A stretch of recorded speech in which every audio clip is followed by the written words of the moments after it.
এ হয়তো সব বলেই দিয়েছে। এবারে কি? কেমন ভাবে বিহেভ করছিস তুই? কি হয়েছে তোর? কোনো প্রবলেম হয়েছে নাকি? যা হয়েছে ঠিক ঠিক করে বল। আমি এমন কি করেছি দিদি? সবাই আমার পেছনে কেন পড়ে আছো? পেছনে পড়ে আছি? কি প্রবলেম কি তোর? হ্যাঁ, ঠিক আছে, তুই পারবি না যখন আমরা এখান থেকে চলে যাব, কিন্তু ছেলেটাকে তো ঠিক করতে হবে। বল না। তোকে যদি ছোটবেলায় 4টে থাপ্পড় মারতাম তাহলে আজ এরকমটা হতো না। আসলে সেদিন সানি জন্মানোর পর ও একটু কাঁদেনি। নার্স ওকে তুলে বলল যে ও কাঁদছে না। ওকে কোলে নিয়ে ডক্টর ডক্টর করে চিৎকার করলো। আমরা সবাই খুব ভয় পেয়ে গেছিলাম। আমাদের মনে অনেক রকম কুচিন্তা আসছিল। তখনই ডক্টর সানির মুখে মুখ লাগিয়ে ওকে নিঃশ্বাস দেওয়ার চেষ্টা করলেন। তখনই আমাদের সানি জোরে কাঁদতে শুরু করলো, আর আমরা সবাই খুব খুশি হলাম।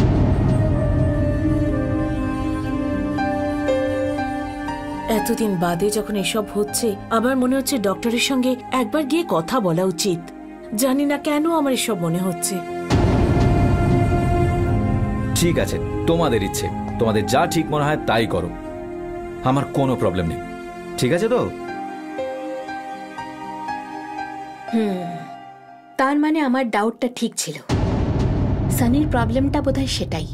জেনারেলি বাচ্চারা জন্মাবার পরে কাঁদে, আর যদি কোনো কারণে না কাঁদে তখন ডাক্তাররা সিপিআর ইউজ করে। কিন্তু অনেক প্যারেন্টরা এটা জানে না যে যদি কোনো কারণে দেরি হয়ে যায় তখন অনেকগুলো ব্রেন সেল ড্যামেজ হতে পারে।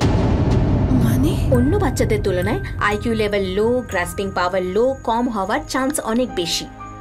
ওয়েল, আমায় আরো কিছু ডিটেলস দিতে হবে। সানির বয়স 8 বছর তো, কিন্তু আমার মতে ওর মানসিক বিকাশ 6 বছরের। আমাদের মতে আমরা বাচ্চাদের 4 বছরে স্কুলে পাঠাই, কিন্তু ওর বিকাশ হিসেবে আপনি ওকে 2 বছরেই পাঠিয়ে দিয়েছেন। আর তাই সানি অন্য বাচ্চাদের থেকে আলাদা? একদম, এরকম বাচ্চারা অন্য বাচ্চাদের মতন হয় না। ওদের অন্য বাচ্চাদের সাথে কম্পেয়ার করতে পারবেন না। ইউনো, আপনারা জেনে বা অজান্তে সানির ওপর সমস্ত প্রেশার দিয়েছেন,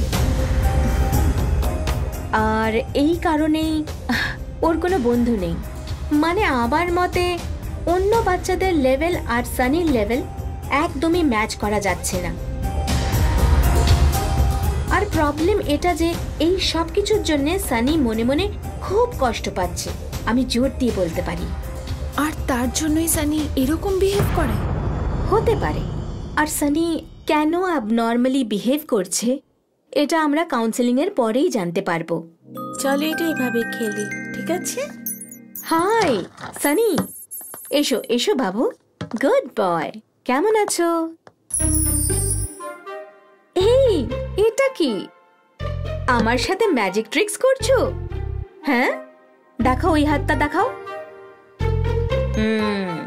এবার ওদিকটা আবার ঘোরাও।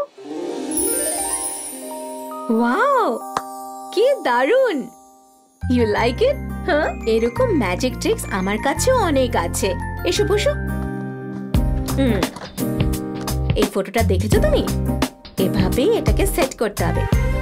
ওকে, চলো করো। Good boy. সিদ্ধু, ও সিদ্ধু, কোথায় চলে গেল?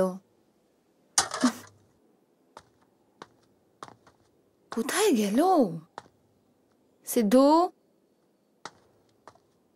সিদ্ধু,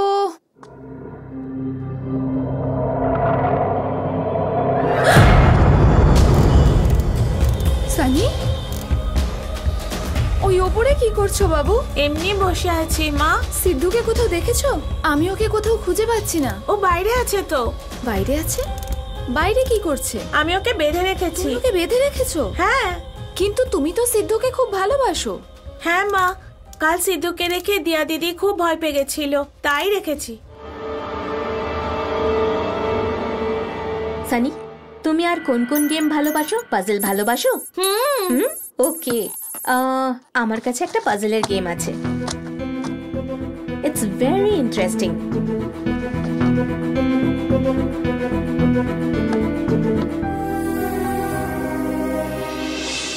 হয়তো 2-3টে সেশনে আমি সানির প্রবলেমটা জেনে যাব। আর ওই দিয়া? আমার একটু সময় দিন। দিয়াকে সবসময় কেন শুধু সানিই দেখতে পায় সেটাও আমরা জেনে যাব।